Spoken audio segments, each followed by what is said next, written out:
Hello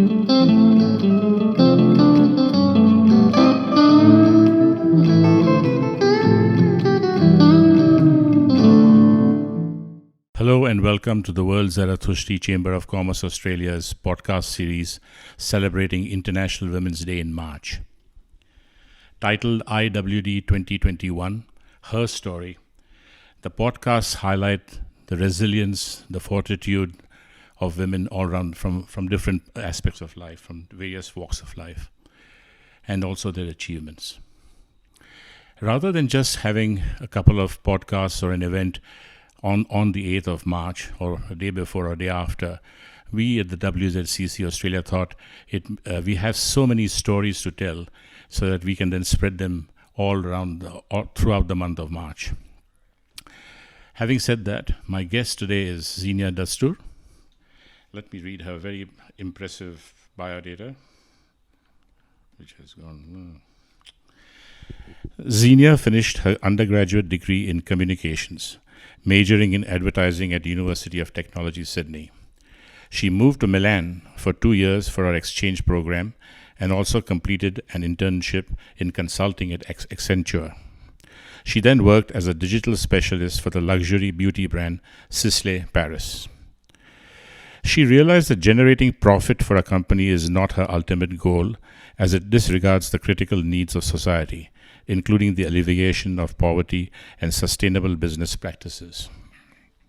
This reality was the catalyst for a career change. Since then, Zeenia has traveled and volunteered for many organizations in Africa and India, focusing on sustainable and ethical fashion production and educating underprivileged children.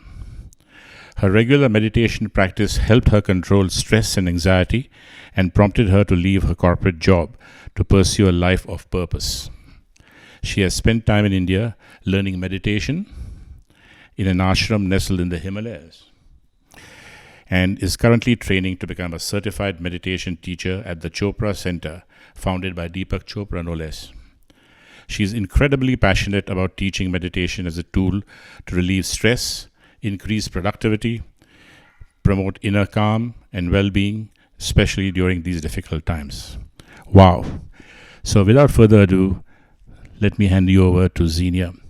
But just before I do that, let me just say that at the height of the COVID in September, October last year in 2020, Zeenia chose to go to London to do her MSc at the SOAS, and went straight into lockdown in a country that she hadn't been before, and had virtual lessons, and I'm sure that created a bit of stress and strain. So let's hear about it. Thank you so much, Jimmy, for the introduction, and thank you for having me. It's nice to be here, especially for International Women's Month. It's a super important month, especially for me and for everyone. So I guess, well, if I rewind it a little bit, I guess I'll start firstly with my journey before SOAS and how I kind of started my journey with meditation. So I started working in digital strategy, both in consulting and then in-house as well for Sisley, Paris. And while those jobs were amazing and I learnt so much, I kind of had a feeling that something was missing in a way and something wasn't right. And this was coming up as anxiety, basically, in kind of all aspects of my life. It would kind of go away and then it would come back. And meditation was basically my savior. And I used to do guided meditation, and this really helped me kind of clear my thoughts and help me realize that I was actually doing the wrong thing in life, and I needed to kind of rewire and do something different in order to fulfill my purpose and to kind of live a life of happiness and fulfillment. And so, I traveled a little bit around, and while I was doing that, I also went to Dharamshala in India. It's a magical place that you definitely must visit. It's the home of the Dalai Lama. So it's a peaceful place, and everyone meditates and does yoga. And so that really heightened my love and passion for meditation and made me realize I need to teach to make sure that others feel the same sense of peace and calm that I felt.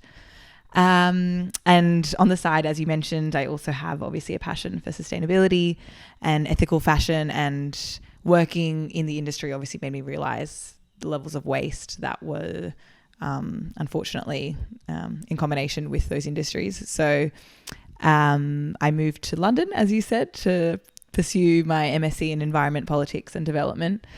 And like you mentioned, I was in lockdown, which I knew, I moved in September in the middle of a pandemic. Like I had to I knew that was an option, or that was potentially going to happen. But I guess when you're there, you don't realize the severity of it, especially coming from a paradise like we are in Australia at the moment. And it was dire, and also learning about politics and studying politics, and understanding what went wrong in the, and my cohort always talking about it. It was a very dark sort of mood, I guess.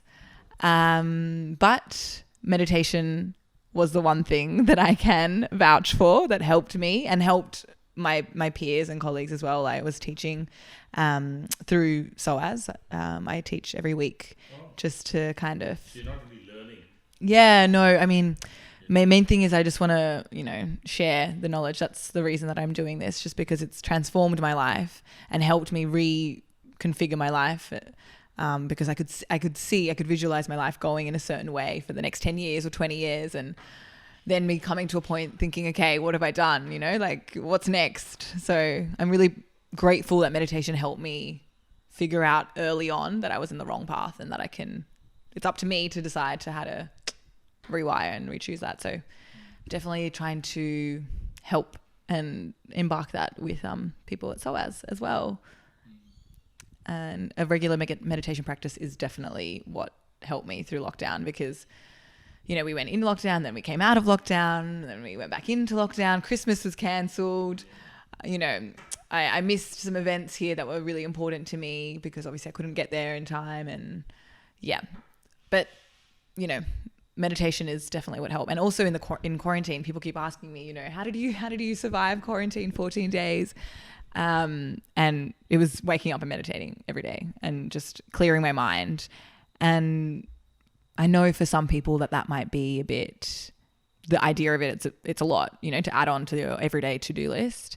But I always say that, it's more important to cancel other things and get your meditation in. And, if you ask my parents who picked me up after my quarantine, I was actually an hour late because I wanted to make sure that I fit in my practice before, I went out for dinner and, met my friends, because I knew that I needed to do that for myself. I always say that I'm a better person because of it. So I owe that to myself and to society to really make sure that the energy that I have is as positive as possible.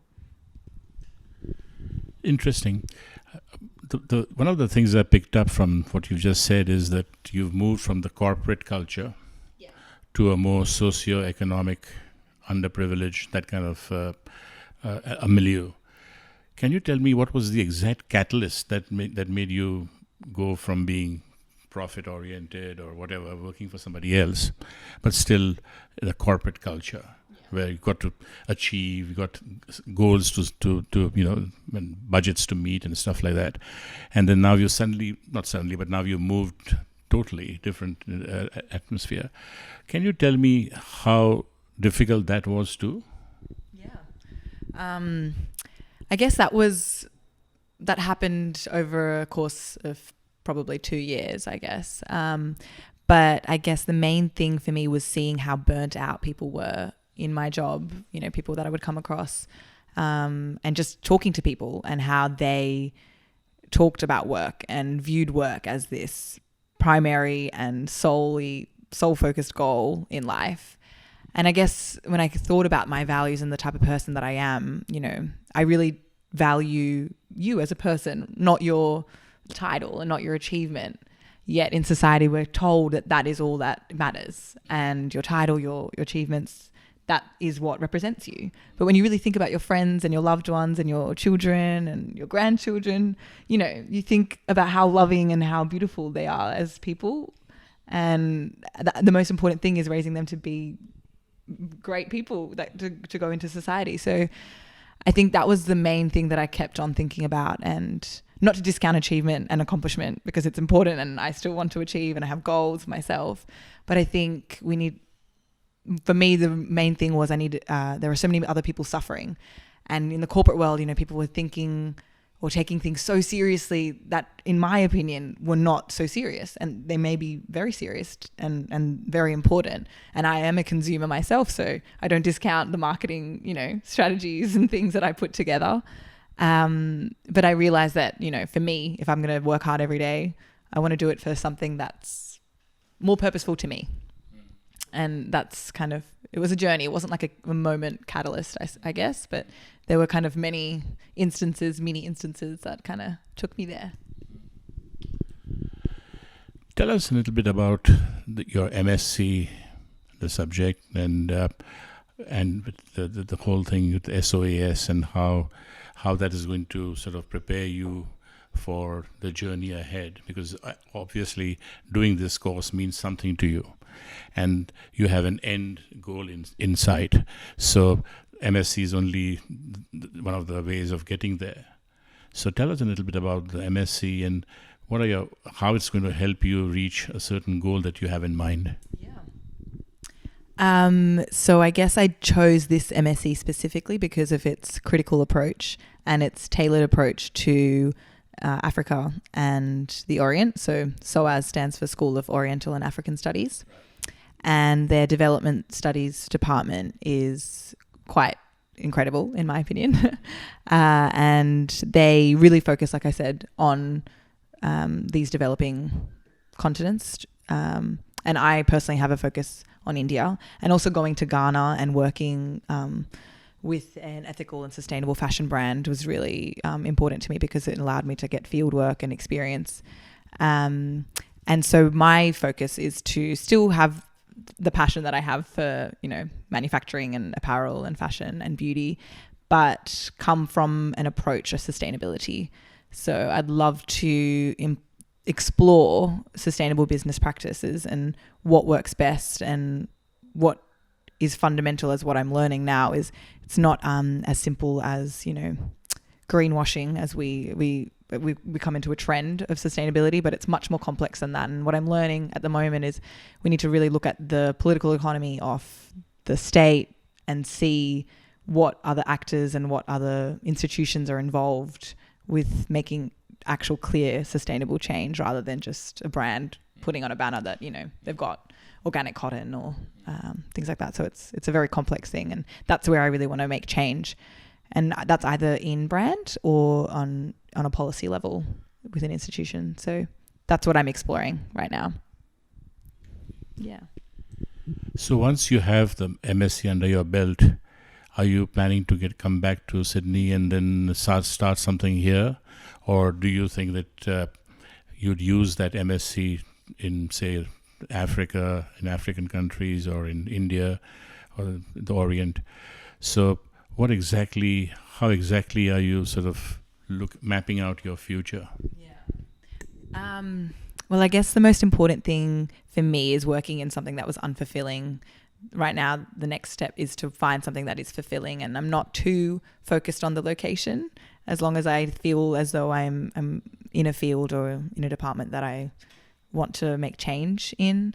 Obviously, that depends on COVID as well, because, I don't want to just go back to London for the sake of it when things might not be great.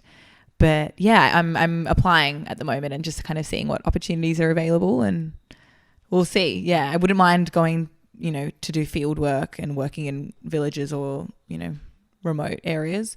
It just depends on what I get at this point. Yeah. So that's what I'm looking forward to once I graduate.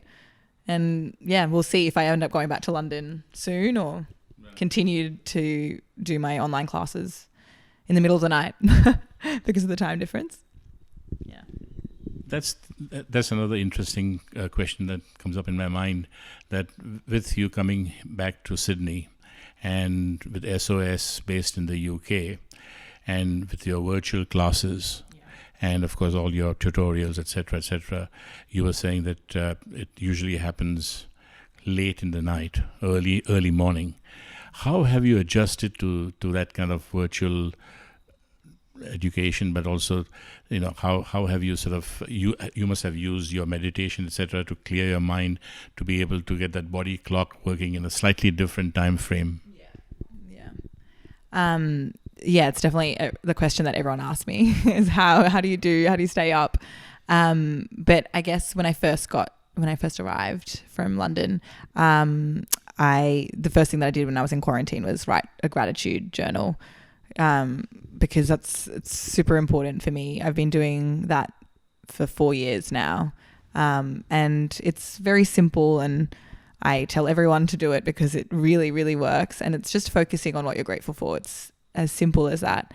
And, I think, I can't remember what it was that day, but it's usually something like, my friends, my family, coffee, simple things, Netflix, Spotify, my laptop, my phone, the list goes on with how many things that we take for granted, but like without them, we would be, seriously not in a good place. So I just focus on that at any time. And now it's become kind of natural because I've done it for so long that anytime that I feel like, oh, okay, this person's done this, or, I can't do this because of this, the timing is all wrong.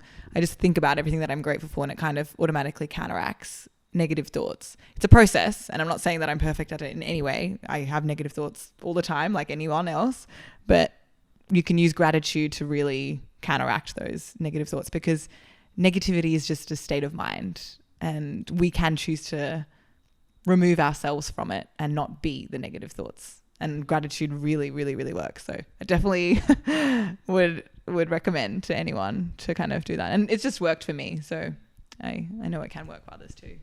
So how did you come to this gratitude journal and writing stuff and stuff like that? Because usually people, what I've read about gratitude is that, in the morning when you wake up, you thank someone, depending on, who you believe in or what. And just say thank you for the new day. And then at the end of the day, you say thank you for everything, that kind of stuff. But this is much more than just saying thank you in the morning and thank you in the night. So what else is really, and what else do you need to do to write a journal? Yeah. And how often can you write one? And what just a very quick overview. Yeah, sure. I think everyone, I guess, has their different way, and I think prayer is definitely a super important part, especially of our religion as well. But for me, the practice of actually writing it down and visualizing it, because I believe visualizing is a really important part of it, because once you visualize, you manifest it in your life. And once you manifest it, it's already in your life. And that's how it works for me. And I guess I came to that point after just reading a lot. I was very interested in kind of how to relieve anxiety and well-being and health, and using my diet as a tool to, cater for that. And as I was reading, and also, my mum is very, very spiritual, and she's raised me to be that way ever since I was young. So I owe her that for sure, because she's definitely taught me to kind of always focus on the good, and also my dad as well. So, but I think after reading a lot, I found that keeping a constant journal really, really helps, because it also just allows you to have a moment to take out any thoughts out of your mind and let them go on the piece of paper. So yeah, that's really important. Yeah. Just one more question. You mentioned some just now that you have classes for your SOAS cohort. That's interesting.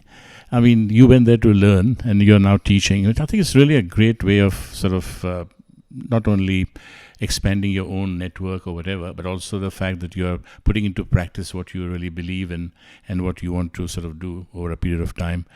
How does that work? Because now with the time difference, how do you manage it? Yeah. Well, I guess the main reason I am, starting to become a certified meditation teacher is just to help people learn what I have learned to kind of input in their own lives. And so especially in London, and especially as a student, all of our deadlines and all of the stresses that we have. So everyone was just kind of interested, and it's a great way for me as well as I continue to train, just to, get the word out there. And yeah, so that's how I started to do it. And as I meditate, I kind of receive like a higher sense of intuition, and it's kind of a message to me that I need to teach, and I know that that's something that's going to be part of my life. So yeah, I thought why not with the SOAS community? It just kind of it made sense. And we go over some breathing techniques, and we go over meditation, and each week we have a different theme that we focus on. Sometimes it's gratitude, sometimes it's developing compassion for yourself and for others. For other weeks it's groundedness, manifesting, and I'll definitely love to show you some breathing techniques as well if you're interested. Yeah. That would be interesting because I don't think anyone has taught me how to really breathe correctly. I mean, I catch myself breathing, very shallow breathing, especially when there's a lot to be done and deadlines to meet, etc. With this podcasting and the other aspects of the work that I do with the WZCC and the other interests that I have. So, maybe if you could show us how that is done, I might learn something, and maybe our viewers might learn something too. And not only just demonstrate that, but also give us a bit of an idea about meditation and meditation practices, etc. I don't think we can cover it all in just this podcast, but I mean, let us know how our viewers can get in touch with you if they need to sort of further ask questions or get further interest that they may show. The other thing that comes to my mind is, and this is a bit selfish of me, looking at it from the WZCC Australia's perspective. I'm being a bit naughty here, but forgive me if I am. Why don't we have something? Why don't we also have some classes, meditation classes, breathing, etc., like how you were doing for your cohort at the SOAS? Maybe we can do that on a weekly basis. I know that's adding much more of this burden on you because you got your studies, you got your social life, which you shouldn't let go. So, but I think if we could do that, I think it would be a good service for the WZCC Australia to be able to demonstrate that we not only just talk about things, but we also try to improve the quality of life. Because once you learn how to breathe properly, and I'm looking forward to that, and I'll religiously practice it. I promise, Scout's honor. But yeah, I think maybe we should take this offline, and maybe you can do a course, or not a course, but let's say a weekly program which we can do via Zoom or whatever. We can work the mechanics out, but it'd be lovely, and it would be a bit of a feather in the WZCC Australia's cap. I'm always looking to sort of showcase Australia and Australian youth, especially like people like you. So yeah, maybe that's one thing. So where do you want us to go down and have a look at or get a demonstration? Yeah, I'd love to show you my favorite techniques, and I'd love to also do the weekly sessions for the WZCCA. Anything to help people relieve stress in any way possible. But yeah, I'd love to show you the breathing techniques. I think you'll definitely start to feel more elongated breaths, which is really important to relieve stress and anxiety. So it's helped me. I hope it helps you as well. I'm sure. Thanks. So, as I mentioned before, I definitely use breathing as a technique to just relieve any anxious thoughts and really ground myself in this present moment, especially in times of overwhelm, and especially in times when I was, in lockdown and kind of alone and just needed to regroup and kind of, like I said before, ground myself. And especially when you're stressed, you have kind of rapid breathing in your chest. Yes. And your breathing stays hollow in your chest, and this isn't good for your anxiety or stress. So it's really important to really have a deep, full breath, and you can achieve this long-term and short-term with breathing techniques. So you can do these a couple of times a week. You can do this every day. You can do this just before meditation, but it really, really works, and it has helped me endlessly kind of to counteract any symptoms of stress. So if it helps me de-stress, I'm all for it. I'm quite ready to be your guinea pig. Yeah, well, let's get started. So there are 3 main ones that I teach anyone because they have helped me for the past few years. So the first one, it's just a basic one just to really make sure that we learn to breathe deeply. So all I want you to do is just get your right hand and place it on your belly. And now what I want you to do is take a deep breath in and feel your belly expand. And as you breathe out, contract your belly and push out all the air. And now just repeat that. So breathe in, 2, 3, 4, hold, 2, 3, 4, and out, 2, 3, 4. So what we did there, I don't know if you could feel that in your stomach. So it distends and then extends in the air. And that really teaches your body to breathe deeply. So when you're stressed and anxious, you tend to do this. So immediately by placing your hand on your belly, you will tell your body, okay, I've got to make sure that my stomach expands and I really feel that long, deep breath. And as you close your eyes and you breathe, you really feel instant relief and groundingness. Sounds so good. yeah, we can do that a couple of times and you can let me know if that works for you. So take a deep breath in and out. Just repeat that a couple of times. And out. In and out.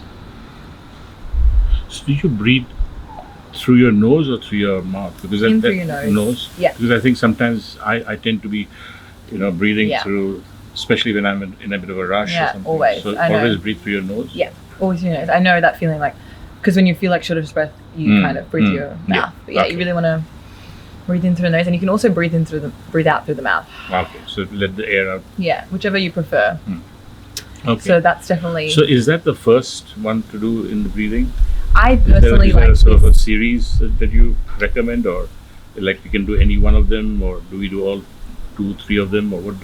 I think Explain that to us. for this one, it's my favorite one to start off with because it makes sure that we're getting the fundamentals right, which is the deep breaths. Okay. So Because breathe once- in. yeah. breathe out.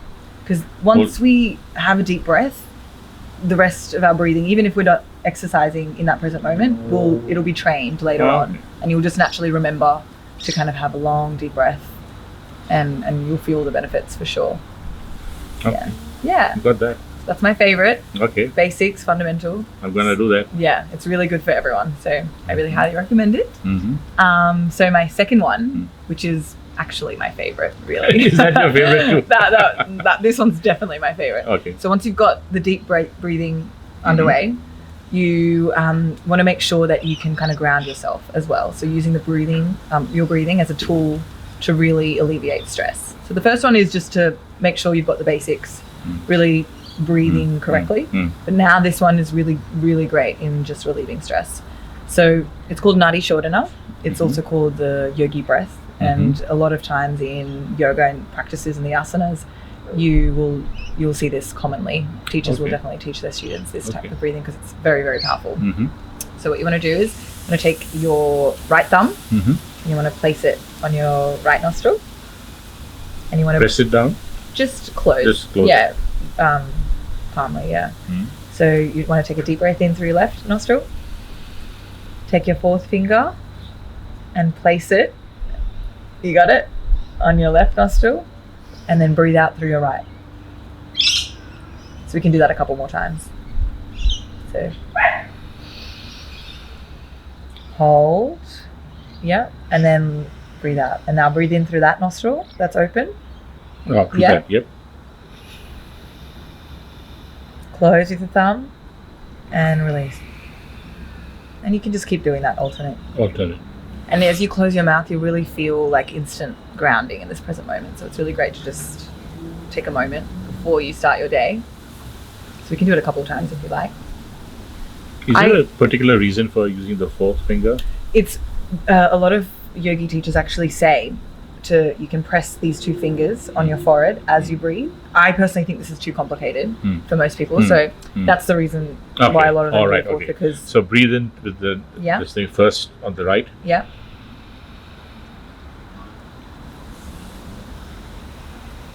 So it's just alternate nostril breathing, basically. So breathe in now, hold with your thumb, and out. And if it does get too complicated, I'm not fussed about the fingers. I think the main thing is the alternate breath. So Alternate. Got it. makes a lot of, Yeah. especially after the first one, where you can feel that deep breath. You can feel the Yeah. So all it is basically just alternating between the two nostrils. Got it. Yeah, and I find that they say basically 10 to 15 minutes a day is continuous. Yeah, continuously is the best to get the main benefits out of this practice. And is there a particular time of day or something that you have to do it? I personally love in the morning, first thing in the morning, just to set the tone of your day. Right. But a lot of people do it in the afternoon as well, like whatever you can do it any any time, but mainly it's more beneficial if you do it in the morning. Yeah, I think so. Makes definitely. sense. Makes sense. And it's really great to like lower blood pressure, and you will see long-term health benefits from this, not just short-term relief from stress. Yeah, so that one's a really, really powerful one. That's good.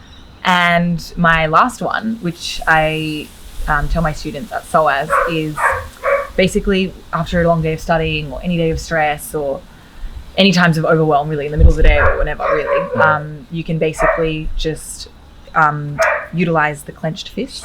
This is what I call the clenched fist. So what you want to do is you clench your fist and take a deep breath in and kind of breathe out and let it go and unclench. All right. And imagine on the exhalation, all of your stress and worry just evaporating into the distance. So inhale, clench, exhale, let it go.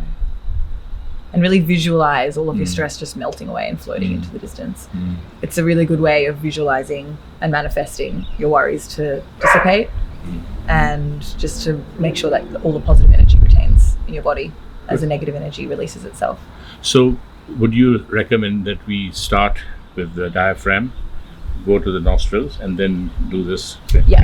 And that can be for the 10 minutes or so that you were suggesting, or does each of them have to be for a particular time? I think you just focus on one. Like what I do actually is focus on one a week, and then I just change. Oh, so 1 week you do the nostril, the other day you do the okay. But now also I just use, especially the Nadi Shodhana, to really just ground myself in times of overwhelm. And this one is sometimes like an SOS. Okay, so when it is really when you really need because it's instantaneous, it's not complicated. You visualize all of your stress and worry, and that's why you clench your fist and then you just let it go.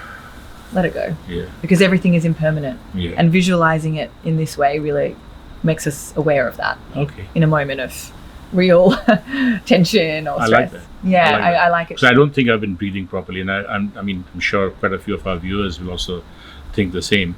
We just breathe this shallow breathing, and then when you're in stress and under stress, mainly you start breathing even shallow, and I don't think I've been breathing right. I know. And those kind of things make such a lot of difference when you're really overworked or under stress, especially in COVID times when you are sort of locked down and the stress that causes you, or working from home. These things cause you've got a lot of mental have an impact on your mental well-being. So I think this is good, and I think this is something that our viewers can also take home with them. Yeah, and then I hope so. You got some videos and stuff like that, and if you can let our viewers know. I am actually building sort of like weekly meditations and a course in the background, so definitely stay tuned for that. It's definitely something that keeps me sane after my working day or uni day, basically coming home and having that time to really work on that, and just also teach students at SOAS at uni is really what I look forward to. So stay tuned, it's definitely coming soon. So then you want to talk about meditation, just very briefly introducing us to meditation, just the basics, what you think, why, how. So I mean, from a beginning standpoint, it's really important, the breathing techniques, just to integrate that into your life, because it's the basics and the fundamentals to meditation, really, because we are nothing without our breath. And not only is the breath what keeps us going every day, we can really utilize it as a tool to just ground ourselves, as I keep saying, because that's super important when everything seems really overwhelming. So I think that's definitely where we start. And then afterwards, there's lots of different apps as well that are great as a tool just to start off, like Calm, Insight Timer. They're my two favorites, and they have like lovely voices, lovely different meditation teachers from around the world that kind of give you the basics of meditation. And the first one for me when I teach is basically allowing yourself to just be in this present moment. And just being aware of that is really important, I think, because when you sit down and when you do your breathing and then you sit, allowing yourself to just let go of everything from the day and allowing yourself to just be in this environment where we're taught that we must do, we must achieve, we must accomplish. Yes. I've gotten rid of all of those beliefs because those were limiting beliefs that kind of constricted my performance, I believe. Is that through meditation? Yeah, definitely. And that's what kept me going because, as I said before, you know, I was very overwhelmed with my with the beginning of my career, and it was basically what taught me to reassess what's important to me and how I can really utilize meditation to kind of go through my day by just being rather than constantly thinking I must do and I must achieve. Must achieve. I know that will come, but the stress doesn't help that. So now that I have a little bit more calmness in my life, I think it enables me to actually do more than when I was always doing. So makes sense. That's something. And so just give us a bit of a rough a very brief about how you do it, or how often do you need to do it, or, you know, what aids you need in the background, some music or some kind of calming or whatever. Well, I guess for me, when I first started meditating, it would be a couple of times a week, twice a week, maybe, if that. That was years ago now, but now it's part of my life, and I'll cancel something to make sure that I get my meditation in, because I always say I'm a grumpy old man if I don't get it in. If I don't get that in my workout, I find that I'm not as good of a friend, I'm not as good as a worker, or you know, in my studies. Like I prefer to go into things with a clearer head. So it's definitely something that I definitely hold on to. And actually, as I train, I do it twice a day. Just so I'm receiving as many benefits as I can to then hopefully teach to others. Can you meditate anywhere, or does it have to be like something as tranquil as this, or as peaceful as this? You know, the surrounding, or can you do that while, like, let's say people commute, when we are allowed to commute, you know, maybe can you sort of do that without drawing undue attention to yourself? So because I mean, if I were to do that in the, you know, on a train or on a bus, I mean, people might think you're a bit crazy, and they already do, but I'd give them more cause to think that way. But meditation, can we do that anywhere? Actually, on my way to work, I used to meditate. So the best way to do that anytime, anywhere, is to really be aware of your senses around you. So firstly, I would think about what you can see, and then eventually you can close your eyes, focus on every sight that you can see, the green grass or blue sky. Really take a moment to focus on all of the beauty around you. And then do that for your nose. If you can smell anything, someone's fragrance next to you, or a flower that you might have just walked past, really take a moment to appreciate every single thing you can smell. It might not be pleasant, it might be pleasant, but just really allowing you to focus. And then you do the same for your ears. And so all the five senses. Exactly. And you take a moment to really focus on each. And you can do that for 10 minutes with your eyes closed. And you'll, as you come out of your meditation, you'll see like you're focused. It's a really good one before work as well, like on your commute, just to be able to like focus on one thing, then the next in a chronological order, and then start your day off that way. That really helps. There'd be a word of caution though. Please don't try this with your eyes closed when you're driving. Yes, that's a big one. Never when you're driving. I'm being silly, but I think, you know, I think it makes a lot of sense. So please don't try this when you're driving. Otherwise, you're causing other people stress more than yourself. Okay. Yeah, that would be my favorite. And then just every day, I always tell people to be comfortable. Each meditation teacher says something different in terms of different techniques in terms of how you sit and how you must be seated. My non-negotiable is just to have your spine straight and relaxed, because you have different energy channels across the top of your head to the bottom of your spine. And when you sit straight, you're allowing those energy channels to really flow effectively. Not slouch like how we tend to become over a period of time. And you can do this with a chair, you can with a backrest. So there's no need for you to just be uncomfortable. The main thing is to be comfortable. I like to keep my legs crossed. Sometimes I do it in lotus position as well, but that's not comfortable for most people. So even just, you know, sitting with your back straight and relaxed, that's really important to do. And there's definitely more meditations. If anyone is interested, you can let me know. I can run them through with you specifically for what you're feeling or your concerns at the moment. How can our viewers get in touch with you? I will leave my email with in the notes, and then I can also you can also contact me on my Instagram, which is just Zeenia D. Zeenia D Instagram. Yeah. So that way, I think it will be quite useful to Yeah. get for people to contact you, and that will show the fact that people are interested in certain parts of it. Like they may be interested in the breathing, and they might be interested in the meditation, how, what, etc. Yeah. So this is just an introduction. So people might want to get into it in a bigger way. So they should contact Yes, Zeenia. please do. Because I'm very passionate about doing one-on-one classes, because I know everyone is at a different stage of their lives, and sometimes meditation can be a little bit daunting, which I understand from the beginning. But I think coming to it in a comfortable place, maybe after one session one-to-one or two sessions one-to-one, I think it allows you to kind of go off and explore. I think there's a lot there. Thank you. Yeah, thank you. I'm that. glad that you. And thank you for Well, I've learned how to breathe now. After a very long time, I've just learned how to breathe. So let me know how you feel in a week. I will. Try them out. Let me know. I will also try, and depending on the work pressure at the moment, because of March, look at the meditation part of it with you too. Yeah. And because you're in Sydney for a while till you go back to London for the SOAS. Yes. We can have some kind of classes for the WZCC Australia. I'd love that. I mean, because I think people just think that being a member of the WZCCA means having an event now and then, or a webinar or a podcast. But I think something like this would be so practical, but at the same time, because you are also a member of the WZCC Australia, and thank you for that, and the committee, I think the main thing is for us to be able to demonstrate some of these things and demonstrate the value of being a member of the WZCC Australia. Yeah. And also just creating our brand, which is very important for us. Yeah. We're very small. Absolutely. Okay. Can't wait. I would love that. Okay. Thank you. Oh, that was an experience. I mean, after, I can't tell you how old I am, because that will date me, because that was when the dinosaurs ruled the earth, so it's quite a long time back.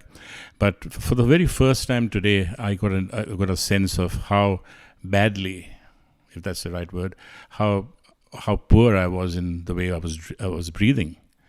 I mean, it's always been, it's nothing from the diaphragm or whatever, and I mean, just shallow breathing. And how proper breathing, from what you've just shown us, how proper breathing can sort of negate all the negative aspects of our thoughts, and how we can then sort of clear our mind, be more productive, and also just be healthier. And I definitely need to be healthier. So thank you for that. But I'm also interested in letting the people know about the meditation. So let people know all the work that you've been putting out. So in conclusion, thank you so much, Zeenia. I've learned a lot today. Believe me, I have. And I think from my viewers' perspective, I'd like to say that everyone talks about how our next generation, our youth, can only like to party or go to, have a social life or whatever. But you have just opened our eyes, for those whose eyes were closed. You've shown them that, look, there's so much more to our youth than just partying or whatever it is. You shouldn't stop doing that. You've got to be a well-rounded personality. But I think the passion that you have for the kind of work that you want to do, the kind going to Africa or India or wherever, and the underprivileged, and the sustainability, which I think is a really big issue nowadays. People talk about sustainability all the time. You read about it all the time, but do they really understand what it is all about and how we can do our little bit for sustainability? So thank you very much for opening our eyes to that. And I'm looking forward to the WZCC Australia Zeenia Dastur series of, videos or whatever you want to call it, on whichever platform you want. So that's a bit of a feather in the cap for the WZCC Australia. Thank you. Thank you so much. Thank you.